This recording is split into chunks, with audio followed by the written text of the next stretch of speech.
So another eBay purchase. This is a Mainline class J72, and as you can see, it's well, a big chunk of the body's missing. It's just a wreck basically. I got this for £3.50 off eBay, so you know I really can't complain. And I was partly curious because I've got no experience with mainline stuff.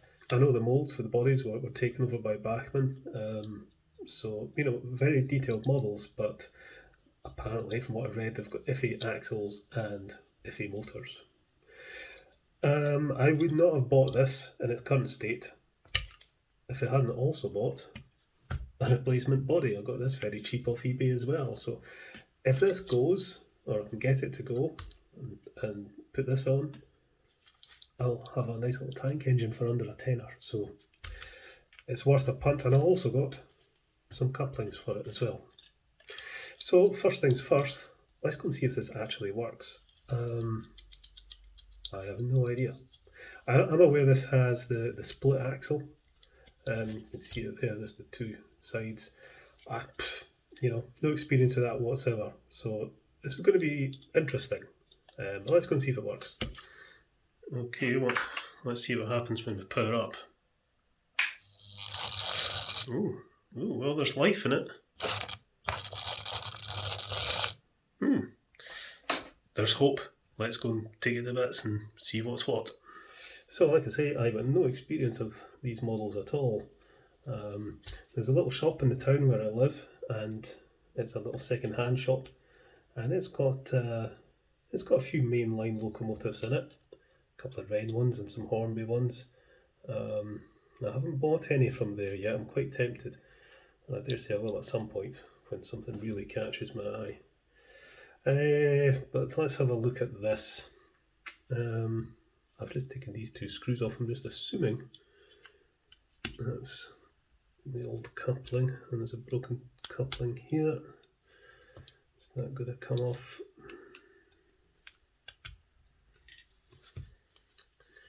Does that take the body off? Yes, it does. Okay, that's nice and simple. Oh my. Well, there you go. There's your split axle configuration. It's a great idea. So normally you would have a pickup connecting, you know, touching the wheels on one side, and the current from the other side would go through the chassis to meet at the motor. Whereas this just has basically two chassis joined together, and presumably insulated from each other. So the current just goes directly from the wheels to either side of the chassis and then to the motor. I'm assuming. I'm just surmising there, but don't see how else it could work. So there's some gears in here that will give an oil. Let's see what state the axles are in. And I'm interested to see this because I have heard about the split axles on the mainline models, which apparently cause a lot of problems. Does that then just comes off like that? Right, okay. Just coming out. Yep. Very interesting. So there's their two sides. So current can be picked up through these wheels and through these wheels, but normally you would just have, you know, a steel axle going across, but these are insulated. And they're kind of little grooved, just so they don't spin against each other, but there is play there. So yeah, I mean, you can see how that could just go horribly wrong. I have seen pictures of these with the quartering all out of whack, and I dare say that's because these axles just give. Right, there's not much in there. It really is just two sides, some gears which are very, very dry, so that's going to need a good oil. And I dare say in here we've got a commutator and some brushes, which I think we'll open up and have a look at. It looks like this has been painted. Now I'm blind here because I have no idea how these are put together. If I was clever, I probably should have gone online and had a look, but that's part of the fun, just getting tore into it and seeing what's what.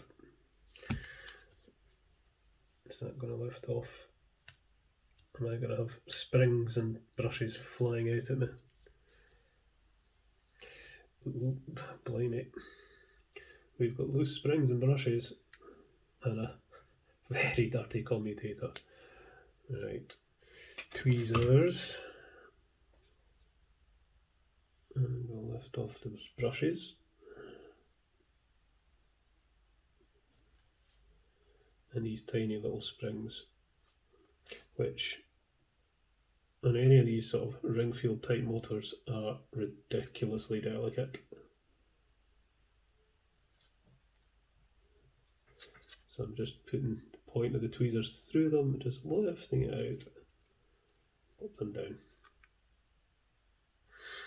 There's a screw in there and a screw in there. What happens if I unscrew this one? Okay, I think to take the two halves of the chassis apart, I'm a little bit nervous about it, I have to admit.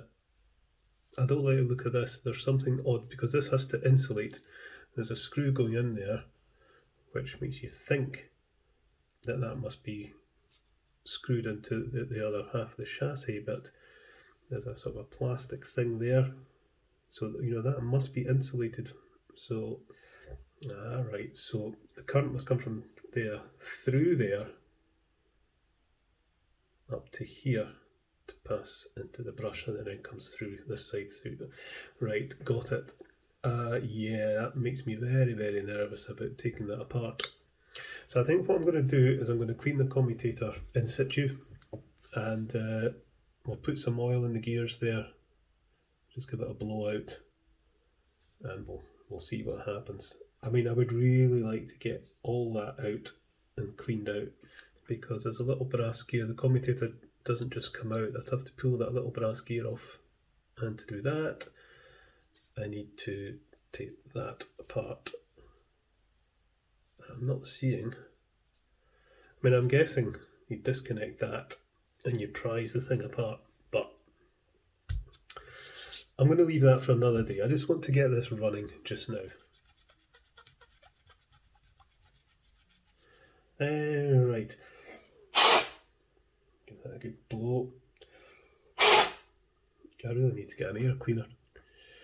Okay, we'll get some oil into this.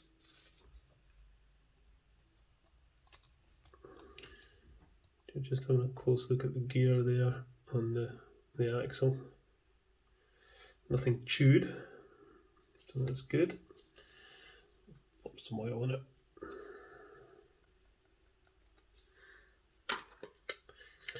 Okay, the only way to get these brushes on is going to be to take these bits off. Oh god. So I think if I fit this loosely, like so, and then we can drop the brushes in. I really can't see any other way I can do this. Come on, get in.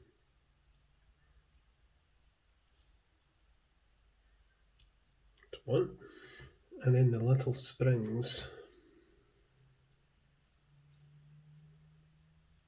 that we have to be oh so delicate with.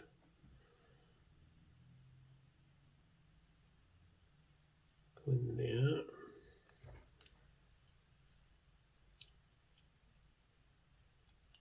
Like so. That's one in.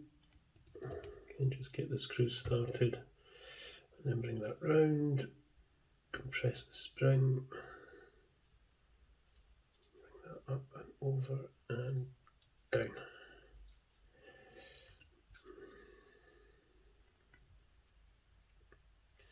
Just give these a bit of a clean out with a pipe cleaner.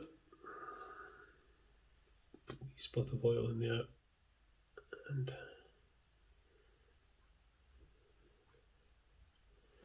there you go, that'll do you. Did forget to say actually, I also have a replacement for that. Forgot about that, because that's got a few, some of the brakes broken off it. So that and that is getting thrown out. and we can put all the good stuff back on. So it goes on there. Right, I'm hoping just cleaning the commutator and giving it a bit of a blowout and oiling the gears and giving the axles a bit of an oil is enough to make this go. Let's go and stick it on the layout like that and see what happens. Okay, fingers crossed, power on. Hey.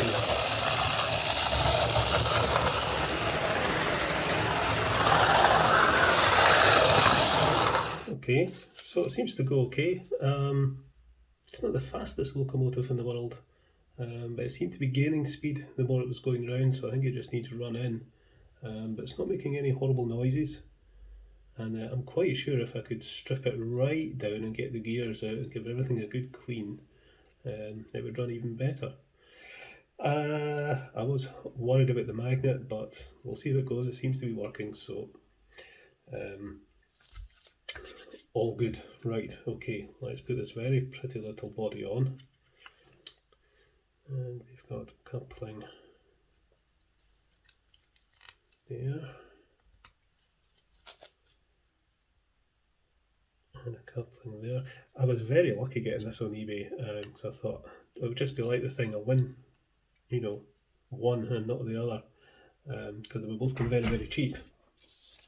And nobody else bid on them, so it's beginning to look like I've got a nice little locomotive here for under a tenner, so that's not bad, can't complain about that. Right, let's go and run it again. Right, hooked up to some wagons, let's see it go.